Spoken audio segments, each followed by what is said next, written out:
Hello, and welcome to this online presentation, It's a Miracle, the Blessed Healing of Mikey Schachle. On behalf of the Blessed Michael McGivney Pilgrimage Center, thank you for joining this session, which is the second in a series of online programs for the benefit of those interested in the life and legacy of Blessed Michael McGivney. Before the presentation begins tonight, a few notes. With his beatification, the Blessed Michael McGivney Pilgrimage Center is the new identity of the Knights of Columbus Museum. Unfortunately, the facility remains closed during this time of pandemic, but for updates about the center and its status, its offerings, visit its website or its social media channels, which are on the resource information sheet, which is available for download as part of this program. You'll find our Christmas presentation there, which is online this year, and some activities as well for youngsters. If at any point during this presentation you have a question, please use the question utility, again, also as part of the program, and I'll address a selection of the questions to our presenter as we draw toward the conclusion of our talk tonight. It should last roughly an hour. The presentation, however, is being recorded, so if you know of folks that weren't able to join us, it'll be available for view afterwards on the center's YouTube page as well as its Facebook page. And there are links to both of those accounts on that sheet as well. So with us tonight is Daniel Schachle. He and his wife, Michelle, are the parents of a now 5-year-old boy whose miraculous healing from a fatal medical condition led to the beatification of Father Michael McGivney. Daniel and his family live just outside Nashville, Tennessee. And while he and Michelle and their children devotedly go about their daily lives, they'll probably never forget or never be able to overcome, and maybe that's not a bad thing, the impact of having their prayers heard in heaven. Daniel, welcome. Thank you. Thank you for having me, Peter. I'm glad to be here. God bless you. Thanks so much. Daniel, 2015, you and Michelle are joyfully celebrating the fact, and if I remember correctly, it was just about this time of year that you shared the news of Michelle's pregnancy with your family. But it wasn't long after that you discovered that that newborn, still in utero in Michelle's womb, had something terribly wrong. Fill us in on how that all happened. Yeah, that's right. We found out about Thanksgiving that we were pregnant, and we told the children at Christmas, on Christmas Eve, we told the children they were going to have a baby brother. We didn't have it confirmed yet. It was just kind of one of those grainy ultrasounds, but my wife had a big bag she carried around that said Mom of 12. And so on Christmas Eve, she unwrapped her Christmas Eve present with a bag of Mom of 13. And one of the children said, "Oh, that's an unfortunate typo." But that's how we announced it to the children that he was coming. And it was just a week later that we had an ultrasound that revealed that he had Down syndrome. So we weren't upset about that. We were actually kind of excited. And because we thought he would teach our children a lot about loving someone that doesn't give anything back or can't give them back the way a normal person would, and also teach my wife and I a lot about those things. And as you know, there's no salvation without the cross. So any cross that God gives us, we have to take on. We can't lay those things down, otherwise we're laying down our own path that God's chosen for us. So we were actually very excited and looking forward to little Benedict Ives coming into our life. And that was the name that we had originally decided to call him. We were going to name him after Pope Benedict and my wife's grandfather, whose last name was Ives. That was a family name. So that was originally the plan there. And then a couple weeks later, I went to a general agent meeting.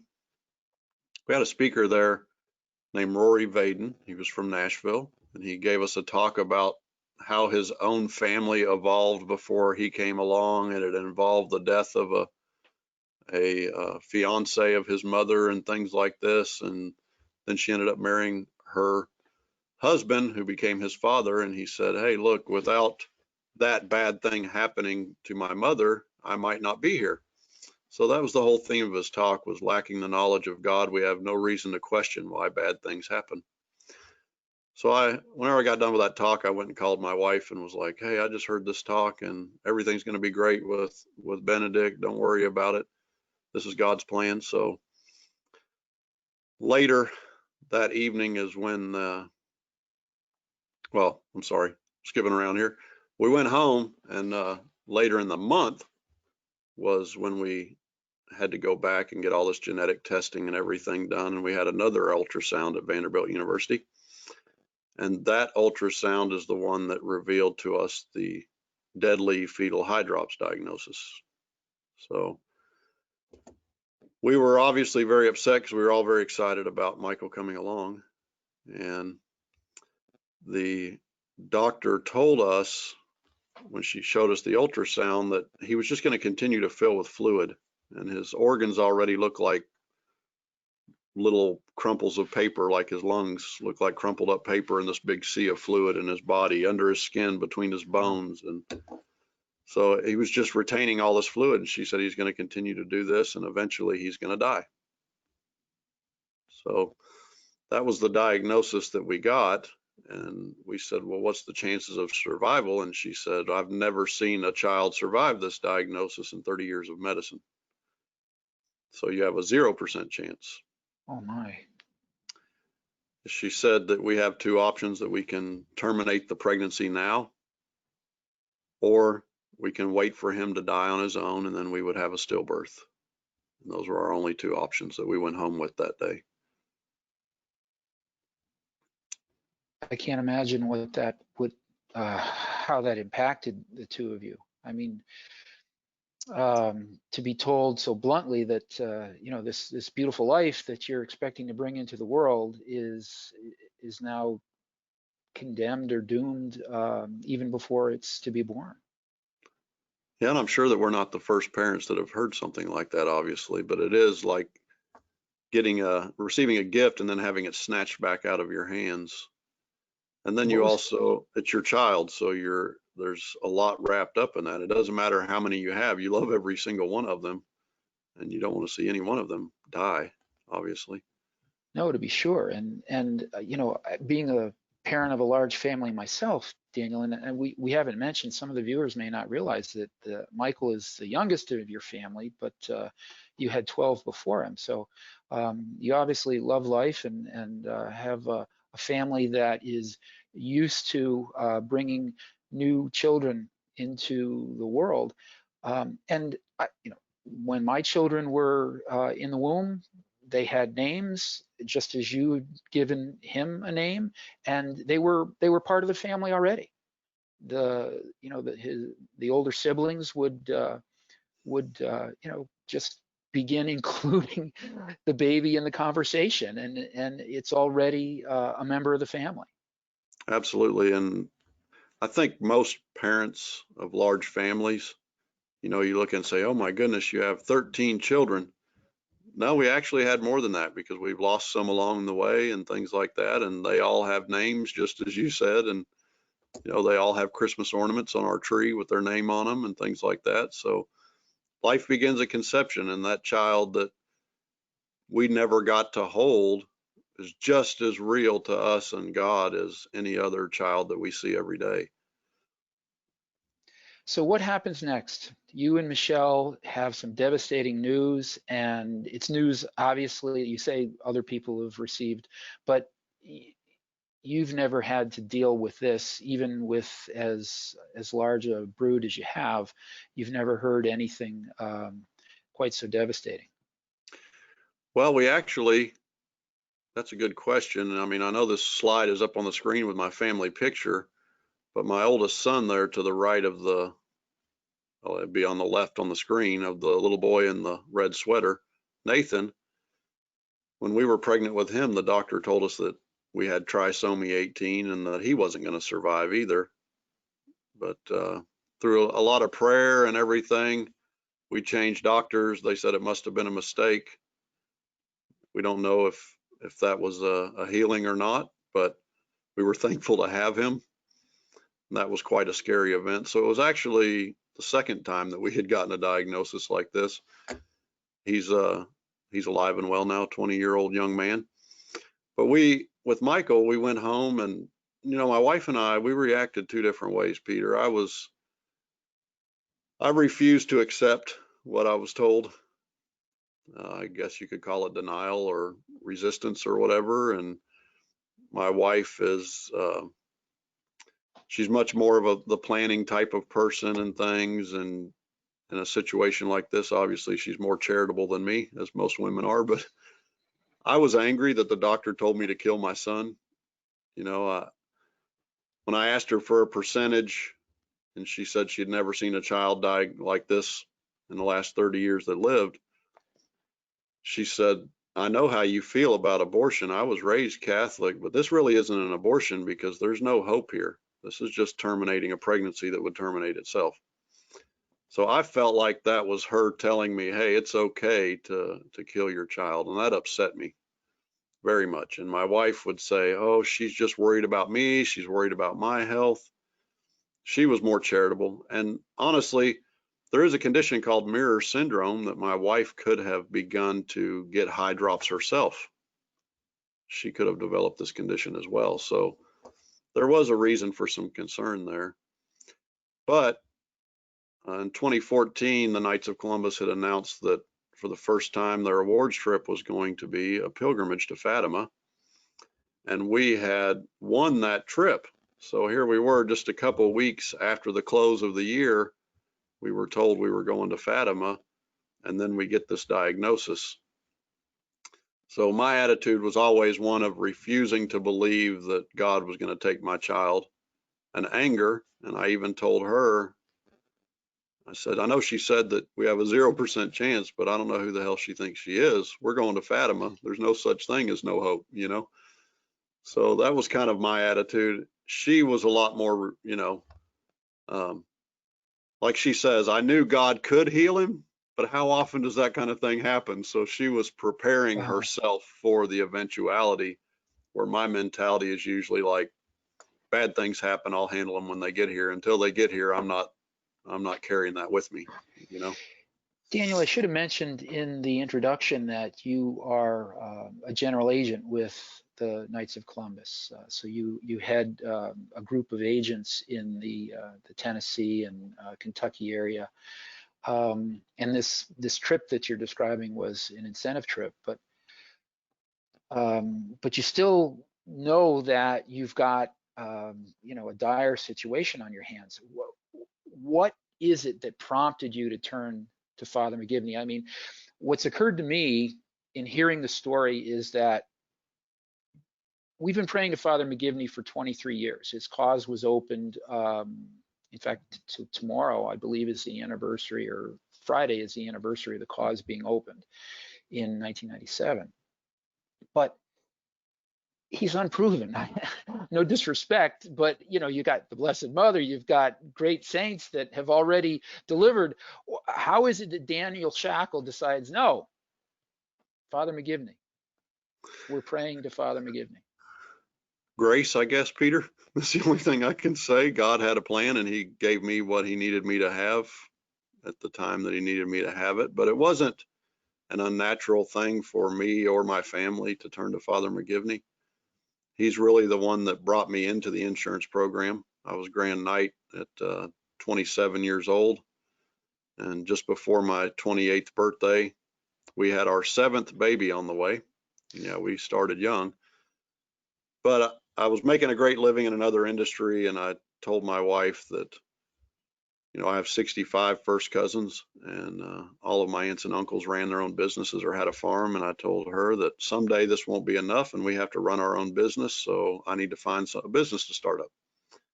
Coincided with the time that I was Grand Knight, and I read Parish Priest. So when I read Parish Priest and I saw the reason Father McGivney founded the Knights of Columbus, and the insurance side, which I had never heard much about when I was fraternal, it was always kind of the little guy off in the corner that, the part of the mission that nobody really talked about. But it hit me pretty hard that we didn't have an agent in our area, and I didn't ever remember having one. And here we have this whole other side to the Knights of Columbus, and who's taking care of these widows and orphans? And I got kind of excited about it and told my wife, look, I can do this. I think this is a calling that I could really latch on to, taking care of widows and orphans for the rest of my career and following Father McGivney. So our whole family at that point kind of latched on to Father McGivney, and she named our homeschool Father McGivney Academy. And, you know, being a field agent or a general agent isn't easy. It isn't easy work. It's can be very exhilarating sometimes. It can be very disappointing sometimes. There's a lot of hard work put in there. And so there was many times in my career that I would just stop in front of a church and pray for Father McGivney to help me do what I needed to do that day or whatever. And it wasn't, for me, it wasn't anything new to talk to Father McGivney, because I felt like he was a part of my vocation and I was kind of following in his footsteps. So I feel like we already had that friendship, and it wasn't, people ask me that all the time, like, why would you do that? That's crazy that you reach out to this obscure person. But to me, he wasn't obscure. It was just something that had developed for us over a 10-year period. So after we told the children about the diagnosis and everything, of course, my wife and I had already been upset for a day or two, but that opened a whole nother can of worms. You know, now the children are upset and she's upset and I'm upset. And one night she came in and she was crying, and she just, you know, laid down in our bedroom floor in the fetal position, just crying and crying. And there's no, I mean, what can you do at that point? She was laying down. I couldn't even hug her. So I'm just standing there. So I went and sat in a chair in the corner of our room and was just praying, you know, that kind of like the agony in the garden. You know, I didn't want to be there. I didn't want to go through this. I didn't want to watch her go through this. I didn't want to watch my children go through this. And we were going to go through it for the next Lord knows how many months. And then we were going to have a stillbirth, and we were going to go through it again. And, you know, she's already making funeral arrangements so we can have a memorial service for Benedict. And I just was basically asking God to take this cup away from me. That's all I wanted was, you know, Lord, I don't want to be here. You know, if this is where you want me to be, then this is what it is, and I'll accept that. But please just let this cup pass from me. And I told Father McGivney that, look, we both are in need of a miracle here, and if you'll help me pray, we'll change his name and name him after you. And I got up and told Michelle what I did, and she was a little mad at me because she was really stuck on Benedict Ives, and she even told me I wanted to name one after my grandpa. So, but the next morning when she got up, she understood what we had to do, and she jumped on board, and she emailed all of her friends too and said, hey, please pray to Father McGivney for our baby. We're going to lose him. And that's really the point where we told other people what we were going through, is when we asked for their prayers. Wow. So you and Michelle are about to embark on this pilgrimage, this trip, and you've just received this devastating news and decided that Father McGivney is going to be your intercessor. You go on the trip, and having invited all of your fellow agents and friends and brother knights and all of Michelle's fellow homeschooling friends to storm heaven and ask Father McGivney's intercession for your baby. What happens during the trip, and you know, how did this evolve? So it was a very grace-filled trip. A lot of the European airlines require you to have a note from your doctor if you're pregnant before you can travel. So we actually had to have an ultrasound for Michael right before we left. And that was very fortuitous, actually, because that kind of gave the baseline of proof of when this happened, right? So we got the note that we could travel, and we also decided, as long as we were going to Europe, Michelle had never been to Rome, so we decided we would go to Rome a couple days early. Wow. And we got off the airplane in Rome, and the big news of the day was that the Holy Father had declared a year of mercy. So I don't know if you remember that when that was announced. That's the day we landed in Rome. Wow. And we went around to see many sites and, of course, many old churches and places like that. We had a priest from our parish there. His dad and I are friends, but he was at the North American College, so he showed us around quite a bit.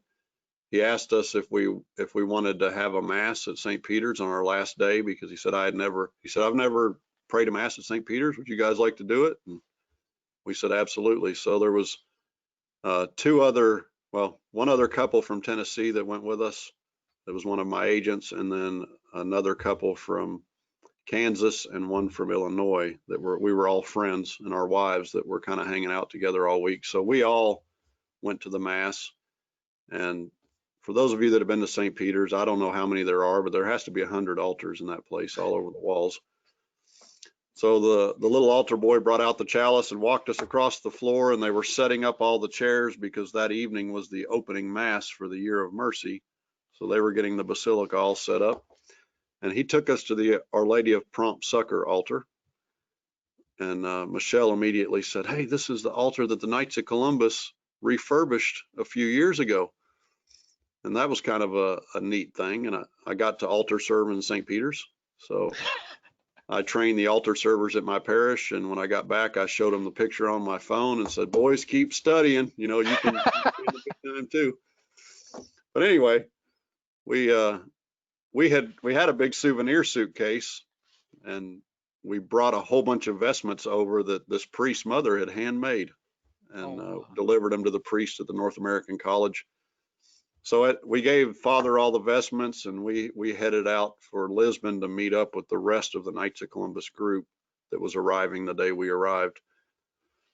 So of course we went to visit the cathedral in Lisbon, which is a very old see, and we went to the birthplace of St. Anthony, and we got to go downstairs in the little cave, is the only way you can say it, and visit the actual birthplace and pray where St. John Paul prayed down there when he visited.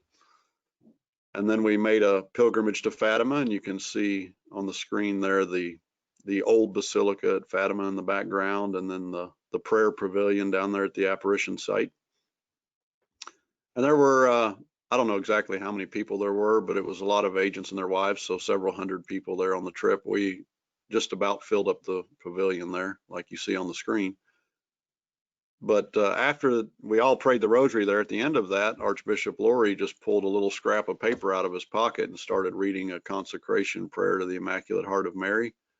So he consecrated the Knights of Columbus to the Immaculate Heart of Mary that day while we were in Fatima, which was a very powerful moment that none of us expected. And I think he was inspired to do that on the way to Fatima from Lisbon. So I say there's a lot of grace, you know, and a lot of Holy Spirit prompting things to happen. 138 years, and you know, the Supreme was prompted to make this 1 year a pilgrimage, you know, almost a year before we ever even knew we were going to be pregnant. So I think there's a lot of things that lined up. And when you have hundreds of thousands and millions of people praying for the canonization, I guess eventually God starts lining things up for you. So I'm sure that all of those other decisions that were made were grace, just like what we experienced in our own lives to make the decisions that God needed us to make. But after that, we had a mass at the new basilica. I don't think we have a picture of that, but it would be directly behind the camera person. And the reading of the day, which surprised me, I didn't realize that was going to be the reading that day, was from John, where the official comes to Jesus and says, "Lord, please come down. My son is going to die if you don't come." And Jesus says, "You're a hard-hearted generation. You have to have signs and wonders. Go forth, your son will live." And so whenever we heard those words, we both just looked at each other, because we weren't up on the front line of the, you know, usually when you go to things like this, the sick people get up front and, you know, they have all that kind of stuff going on. But we really didn't tell a lot of people. We kind of kept to ourselves, just a few of our friends that we had told and asked to pray for us while we were there. So we were kind of mixed in the crowd about halfway down the room. But even though we weren't up there on the front, when we heard that gospel, it was just the amount of hope that entered us at that point was just amazing. And the only thing I can equate it to is like Elizabeth saying, when the sound of your voice reached my ears, the child leapt in my womb. Of course, I wasn't pregnant. Michael didn't leap in Michelle's womb, but our hearts leapt up, Sure. and we were given a lot of hope. And I remember going up to one of the executives from Supreme. We had lunch right after Mass, and I was behind him in the lunch line. I said, you know what? I can't tell you how much I appreciate the decision you guys made to have this trip. And then I told him for the first time what we were going through, and he just stopped and stared at me for a minute, and he said, well, you never know, we're in Fatima. And I said, I agree. That's what I said. You never know, we're in Fatima. So we proceeded from there. We also went to Madrid, and we were in Madrid on March 19th, which is St. Joseph's Day. St. Joseph's Day. It's Spanish Father's Day. I don't know why our Father's Day isn't March 19th, but it's Spanish Father's Day, a holy day of obligation in Spain. So all of the churches were full of people, and we like to go around and visit, no matter where we are, see the beautiful Catholic architecture and art and everything that's found. So we were church hopping on St. Joseph's Day. And about halfway through the day, one of the other agent's wives said, every time we walked in the door today, and in every single church, it was the elevation of the Eucharist for the consecration. So by the time we left Europe, we had so many little things that happened to us. Honestly, whenever she had her next ultrasound, I hate to say that, but I wasn't really surprised, because we had picked up so much hope while we were there. And again, I know that's irrational, but it's all grace, right? God gives us what he needs us to have. So It's as though this whole trip was disposing you and Michelle to what you were going to learn. absolutely. I even look back at my reaction of refusing to accept the doctor's diagnosis. You just think about that. That's a little bit crazy in itself, right? And when the head of, the high risk pregnancy center at a world renowned university medical center tells you you have 0% chance, and then you say, what are you talking about? I don't have 0% chance. That's kind of crazy. And I think that even that was just a grace from God, because he wanted this to happen. And so he was giving us what we needed to persevere and carry that cross and bring this to completion. I wish I could take credit for it, but I don't think I can. So Daniel, you're gone. You and Michelle are gone for several weeks in Europe, and naturally, with a high-risk pregnancy such as hers, you can't go too long an interval between visits to the doctor. So I imagine Michelle had this ultrasound that you mentioned just before you got on the plane, and then naturally you had an appointment very soon upon your return. What happened? We did. So whenever we came back, we had another ultrasound, and the purpose of that ultrasound was to make sure that he was still alive. And that was one of Michelle's big fears, was saying, what if I leave for 10 days to Europe, and on day one he dies, and I have to carry a dead child with me all week while I'm in Europe? She was very stressed about this, obviously. Or what if I get over there and this mirror syndrome starts picking up? What are we going to do? So there was a lot of concern heading into the trip about what could go wrong. And I have to give her a lot of credit, because that was a big leap of faith for her to take those risks to go. But I think she also knew that if baby Benedict at the time had a chance of living, that this was his chance. So she did whatever she had to do to make that happen. So yeah, we had an ultrasound as soon as we returned.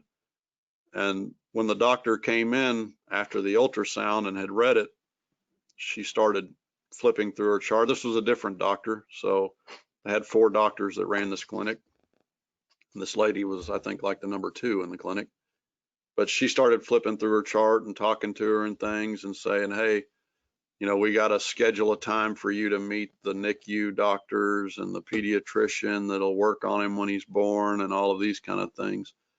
And Michelle just stopped her and said, Dr. Mary, what are you talking about when he's born? I was told that we had no chance of him surviving.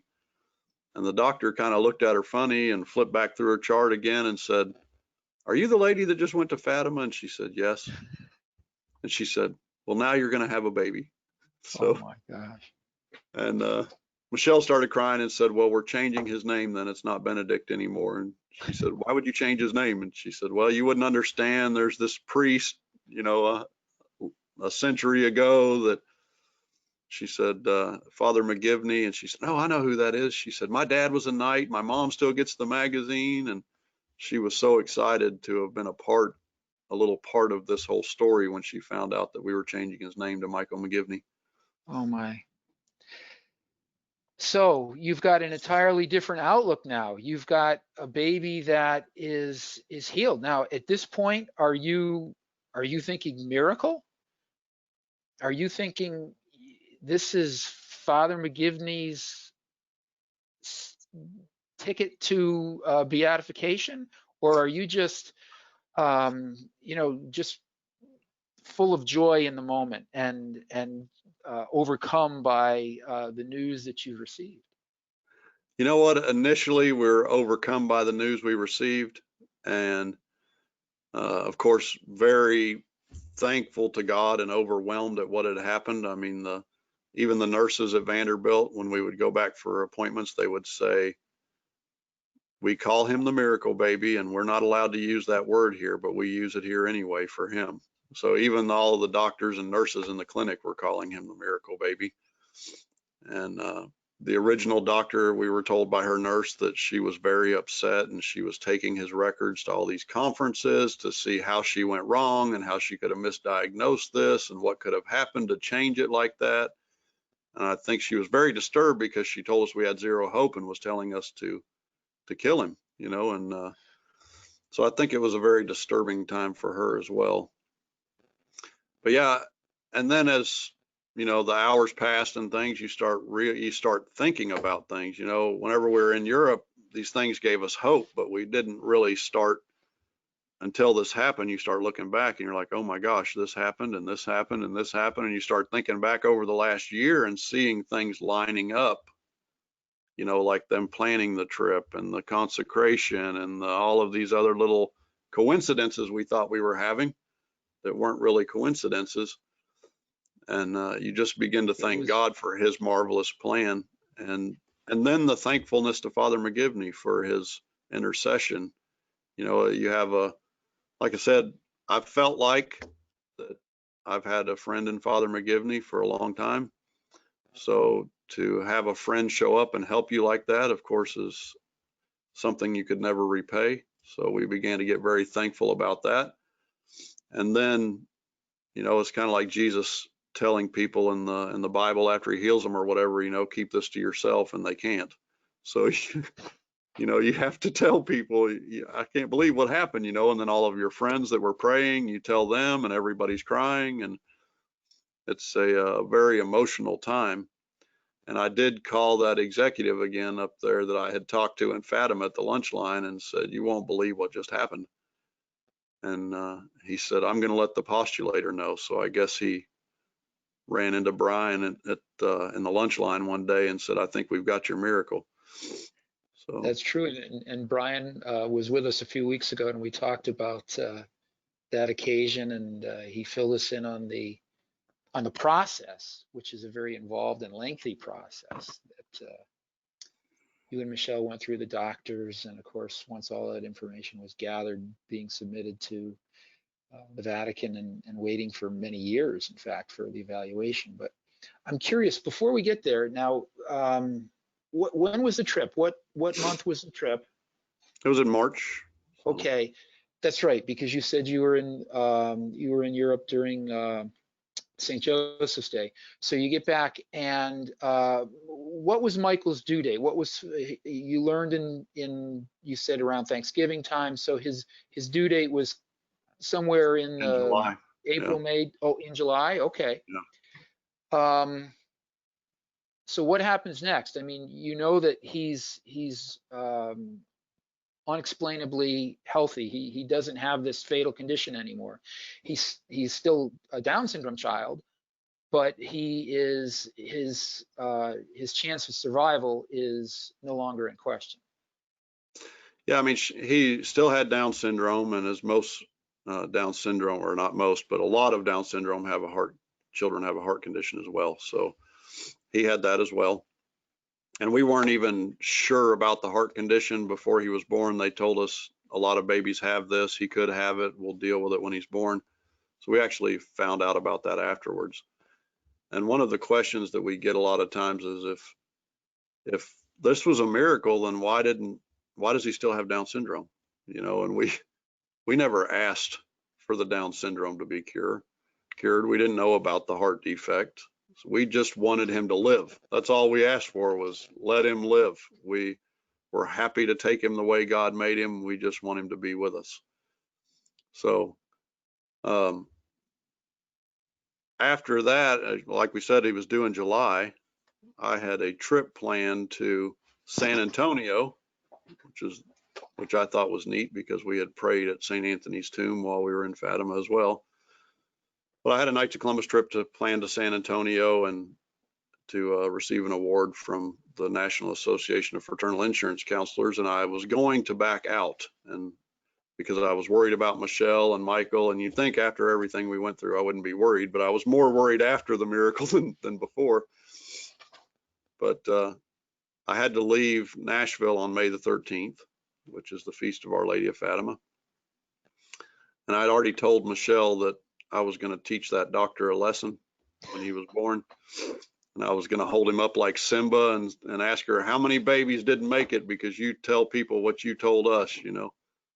I don't know. I know the doctors are right about a lot of this stuff, but also faith is what works miracles, you know. And if you're bringing families in front of you and saying you have zero hope, even God can't help you, you might as well kill your child, that's destroying the faith of the parents and possibly limiting the work that God could do in that family's life. So yeah, I was going to hold him up like Simba, and it was probably, again, my wife's more charitable than me, but she had already gotten the pro-life message. I didn't need to give it to her again. So I left on May the 13th and was supposed to come home on the 15th of May. Michael's godfather was being ordained a transitional deacon that morning, and Michelle had a routine ultrasound and checkup, you know, as pregnant women do. She had it scheduled for the morning before the ordination, so she got all the kids dressed up for the ordination. They went to Vanderbilt. I was going to be joining when I got home at the ordination at the after party. She got to Vanderbilt and they did the quick ultrasound and said, you're not going home today, we're doing a C-section. So my 17-year-old daughter loaded all the kids up in the van and took them back home, and they called me and said, Mom's having a C-section, and I couldn't find an earlier flight out, so I was just stuck riding the flights I already had home that night. And I got back to Nashville about 3 hours after he was born, which worked out pretty well. You know, the Holy Spirit knows how to work things. The original doctor, who we hadn't seen since the very beginning, there's a Dr. McCreary that was supposed to be on call that night to do the C-section, but the original doctor and Dr. Mary came in and kicked him out and said, we're doing this together. So the doctor came in and told Michelle, he said, I don't know who you are or who this baby is, but the heads of our clinics are going to do your C-section together. So you can see God's hand at work here again. Yeah, exactly.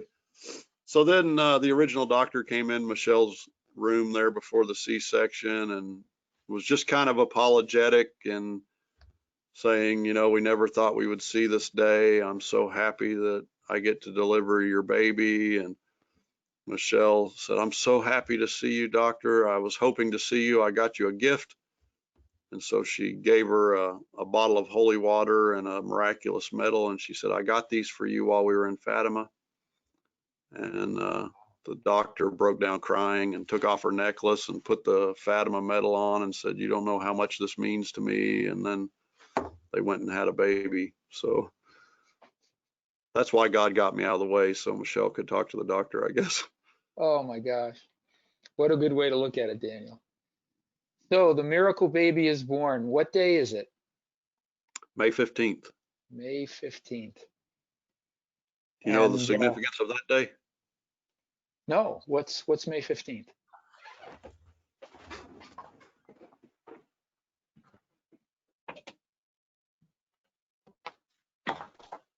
This is a copy of Council of One's charter of the Knights of Columbus. So I've a heard of few that. months later, I was walking down the hall in my office and I saw this hanging on the wall.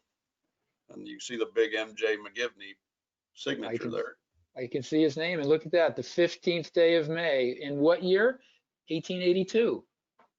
It's the day that Father McGivney chartered Council One of the Knights of Columbus. Oh my gosh. So that's the day he was So born on. wow, there you go. Another well, I can't use the word coincidence. It's got to be providence, right? Absolutely. And I think that God wrote this story in such a way that there could be no doubt that it was Father McGivney because of all of these things that lined up with Michael being the youngest of 13 and Father McGivney being the oldest. And, you know, it was a family that works for the Knights of Columbus, and all these people were praying through him, and it happened on a Knights of Columbus pilgrimage. And he's born on the day Council One is chartered. And I do see, though, the correlation with the Blessed Mother, and she's the mediatrix of all graces, so that should be there. But also, I remember my first degree, and at our first degree, we were given that charge that there's no enemy that we can't conquer with standing with the Blessed Mother, right? And that we were Mary's army. So I think it's very fitting that all of this happened with Father McGivney and the Blessed Mother. I think it ties us all together, and we were consecrated to her while we were in Fatima. And then look at since 2015 where our culture's gone, you know, since we were consecrated. And you know, God knows what's coming, and I think he wanted to reassure you and I, Peter, and all the brother knights that the Knights of Columbus is on the right path, and we need to stand firm. And heaven waited to confirm all of this for right at the moment we needed it, in my opinion. Wow, So amazing story. Now I've heard you say you mentioned 13, but there's other connections to 13. 13 children in your family, 13 children in Father McGivney's family. He's the eldest. Your Michael is the youngest. It's the anniversary. It's the Our Lady of Fatima appears to the children in Fatima for the first time on May 13th, and well, on that the 13th of every month, right? Until October, well, no, except for 1 month. right. She because the children were taken away, she didn't appear to them in August until later that month.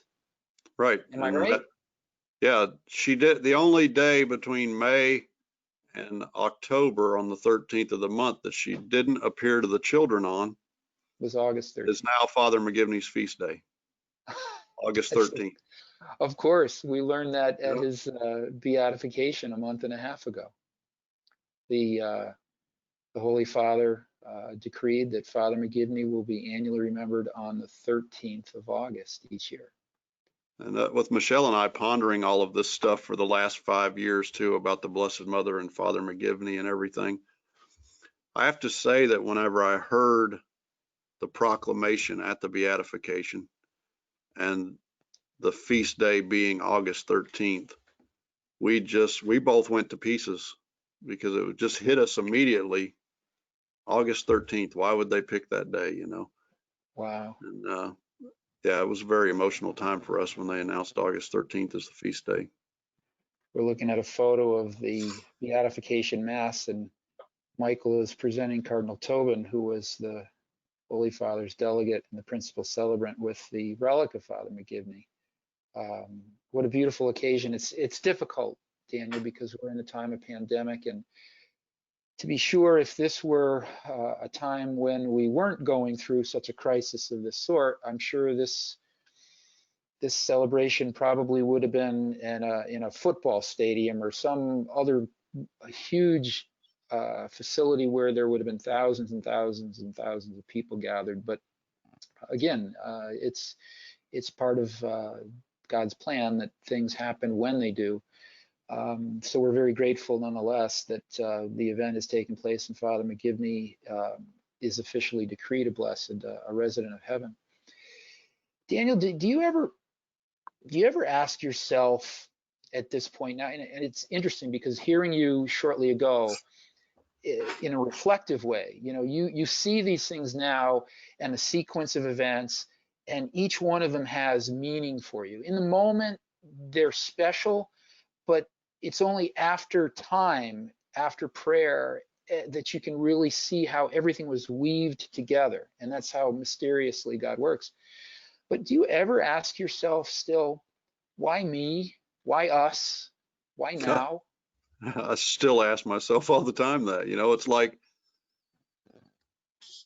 Christ is around us all the time and we don't see him. It's like talking to him all day on the road and being revealed in the breaking of the bread, or fishing all night and catching nothing and being told cast your nets off the other side and then hauling in the catch.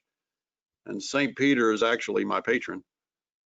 So almost my immediate reaction to all of this was St. Peter's reaction after the nets got filled, and he went up to Christ and said, "Depart from me, Lord, I am a sinful man." How do I know that line? Yeah, I know. But I can identify with that, friend. Yeah, it's one thing to read the scriptures and go to mass and do all of these kind of things, right? And there's been other little things in my life where I'm like, okay, that was divine providence, or that was a miracle. And I think any of us that look back on our lives through the good things and the bad things, we see how the Holy Spirit was pushing us in the direction he wanted us to go, right?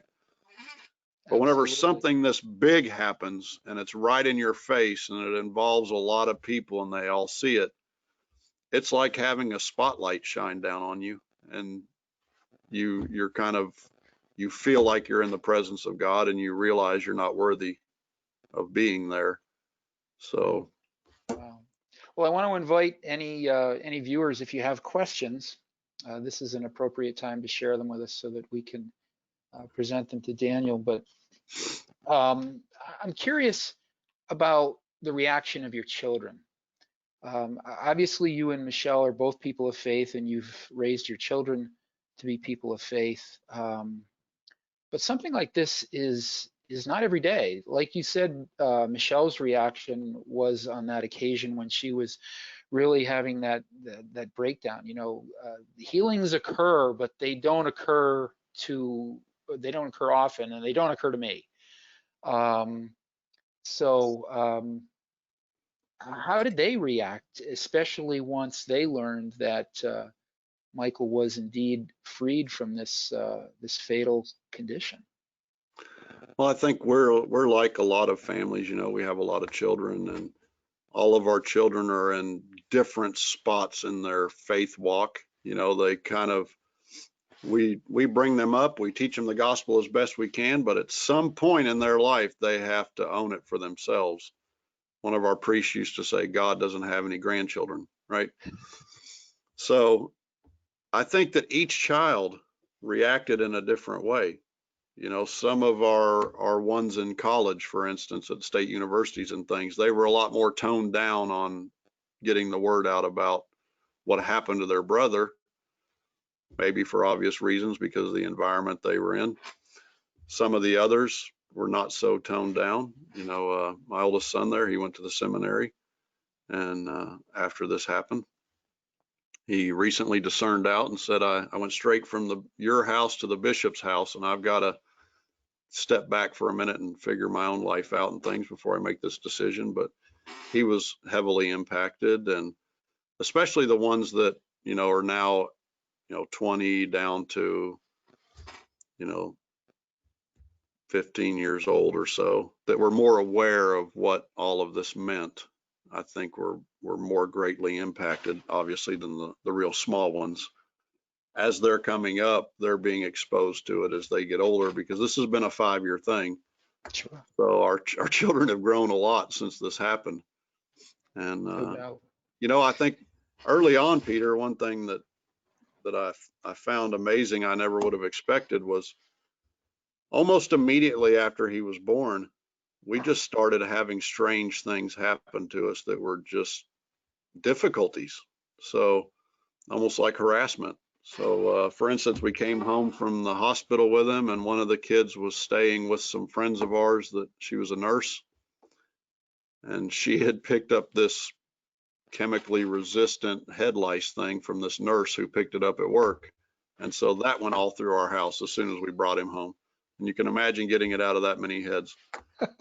And then we homeschool, and the kids went to their homeschool co-op, which they go to. I don't know if you guys are familiar with that concept, but a lot of the families get together Sure. and help each other Sure. teach and things. And I'm getting ready to leave the house for work, and I hear a knock on the door, and I open the door, and the lady says, "I'm here from the Department of Children's Services, and I heard your kids aren't in school, and I need to see your children." And I was like, my children are at school right now, you know? So because of that, we had this 90-day investigation we had to put up with. And of course, we were found to be just fine, but we had to put up with a 90-day investigation from the state. So it was just little things like that over and over again that were just happening. I finally got our parish priest. I was like, "Father, you have to anoint us because we've got some stuff going on here." And he did, and it all stopped. So it all stopped immediately whenever he did that. And I told Michelle, I was like, "I think Michael makes the devil mad. And I think that's what's going on, and he's trying to take us out." You know, when you're over taking fire, you know you're over the target. And then Well, over the next 5 years, and like I told the tribunal, they asked what if this wasn't the miracle or wasn't a Michael McGivney miracle? And I said, "You can tell me whatever you want. I already know what it is. So it's not up to me. It's up to Rome to create a cult following. But in my own heart, it doesn't matter what Rome says about this because I already know, you know, I've looked at it." But anytime some little thing would happen in our life that was crazy like that, and you can imagine with 13 children, crazy things happen from time to time, we would look at each other and say, "I wonder if there's something happening with the cause this week," you know, and then we oh would my get a goodness. message a couple of days later, you know, they transmitted it to Rome, or it Yeah. passed the first board or whatever. So each step along the way, there were these almost like hardships thrown on our family every time something happened. I believe And it. yeah, What an insight, though, Daniel. And now being in the position that you're in, you can see these things. You've got to admit that I'm sure you, but your family and others whom you know have had this maturing in the spirit. As much a man of faith as you were, the experience that you have been through has even refined that. yeah, you know what? It's taken away, and I would say that most people would probably say I've always been a fairly courageous soul, but it's really taken away any fear that I have about anything that's going to happen to me in the future. Because once God shows up like that, it's like, all right, you're really in control now. I can let go of all of this stuff. I don't have to worry. But also, I've noticed more, you know, not only God setting up our lives and the plan and everything like that, but seeing the reactions to people. I mean, just having a large family, you get this you know, you show up and either people love you or they hate you, right? Yeah, Because I you know know, that one. you either inspire them or you convict them when you show up, right?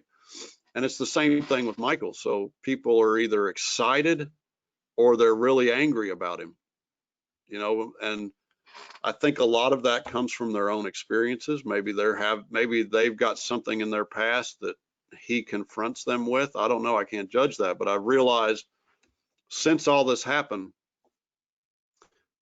the more of the spiritual level of the world, you know, where before I knew it was there, but it wasn't like I didn't see everything through that paradigm. And now, you know, you have that person attack you or whatever for having a large family. And I just realized this is we live on a battlefield. This is a war zone, you know, and there's this whole spiritual war going on around us, and we're living in a more and more culturally depraved world, which is injuring people, you know, spiritually, emotionally, people are being wounded. And I realized more and more that the people around me are wounded. They're walking wounded spiritually. And I think it's just given me a different perspective on how to help people and how to understand people since I went through all of this. Daniel, thank you for the story. And I want to thank you too, because it was a joy to have your family in Connecticut for the celebrations that surrounded Father McGivney's beatification. And most notably for me, as someone who is at the McGivney Center, was the participation that you, Michelle, and Mikey took part in to reopen, rededicate the facility in honor of Father McGivney. And there's a great shot of Mikey and Michelle cutting the ribbon as we unveiled the new name and the new mission of the Father Michael McGivney, or Blessed Michael McGivney Pilgrimage Center. What a great story and a great inspiration. And I think that visitors to the center and those that just took part in tonight's session can have an appreciation that God is still at work in our lives. Sometimes, especially during difficult periods like we're going through with the pandemic, with 9 months of just upheaval in so many ways, it doesn't seem as though God's hand is at work. But we have to have confidence and look for those little occasions when we can see that He does hear us, He does care for us, He does show us His love. Sometimes in the moment you can't see it, or can't see it as you will, but as you've related in your story, He definitely is listening, and through the saints, He is acting. Daniel, I want to wrap up, and I wonder if you'd be kind enough to lead us in the prayer for Father McGivney's canonization. Now, Mikey's done a big job. He's got him halfway to the ultimate destination. We want to get Father McGivney the rest of the way. And we need to invite people to pray, because Father McGivney's grace is abundant, especially at this time so close to the beatification. For those of you who are unfamiliar, there is a Father McGivney Guild. It is a group of individuals who pledged to pray for Father McGivney's canonization. There's information on the download sheet. But Daniel, would you please lead us in this prayer, asking God to bring Father McGivney to sainthood? And I'll, in the name of the Father, Son, and Holy Spirit. God our Father, protector of the poor and defender of the widow and orphan, you called your priest, Father Michael J. McGivney, to be an apostle of Christian family life and to lead the young to the generous service of their neighbor. Through the example of his life and virtue, may we follow your Son, Jesus Christ, more closely, fulfilling his commandment of charity and building up his body, which is the church. Let the inspiration of your servant prompt us to greater confidence in your love, so that we may continue his work of caring for the needy and the outcast. We humbly ask that you glorify your venerable servant, Father Michael J. McGivney, on earth, according to the design of your holy will. Through his intercession, grant the favors we now present.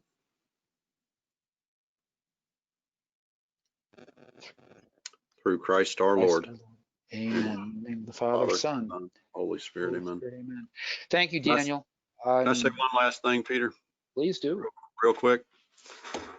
Just encouraging everyone to pray to Father McGivney. I know that he's been beatified now, and there's a lot more trust that he can help you, but I just want you to know that since this has happened, of course, our name has gotten out there publicly, and we're on social media in different places, and we receive messages now from all over the world out of the blue from people. Since this has happened also, I've had other people in the Knights of Columbus that have come to me and said, we prayed to Father McGivney so long ago, and this and this happened to us. And some of the stories we don't have time to go into tonight, but they would make you cry. They would make me cry if I was telling them to you again right now.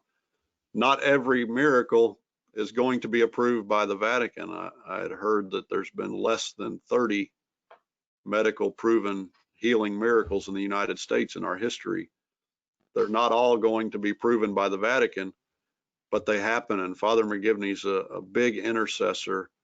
He loves your family. He loves your children. He chose a child that's less than perfect the way the world sees it. It was marked for death. If you have a pro-life issue in your family, please pray to Father McGivney. He brought the murderer back into the faith before his execution. Pray for your family members that have left the church. Ask Father McGivney to pray for you. You won't be sorry. Thank you, Daniel. I also want to extend thanks to my colleague Tiffany Locke, who has been behind the scenes both before and during the session in helping to make it a session that's very meaningful to others.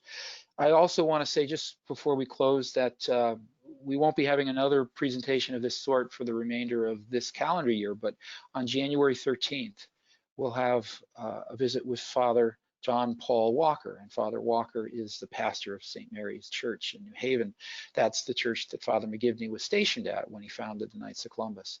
So he'll talk about those years from 1877 to 1894 when Father McGivney was 1884, excuse me, when he was stationed at St. Mary's. That's the 13th, and again on the sheet that you can download, there's a link to register for that session. Daniel, God bless you and your family, and to all of our viewers tonight, I thank you for tuning in. Please share this with others, the video that will be available on both YouTube and the Facebook site. Until we are reconvening on the 13th of January, I wish everyone good health and God's blessings for the remainder of this Advent, and a blessed Christmas. God bless you, Peter, and good job picking the 13th for the next interview. Thank you, Daniel. God bless. Good night. God bless. Good night.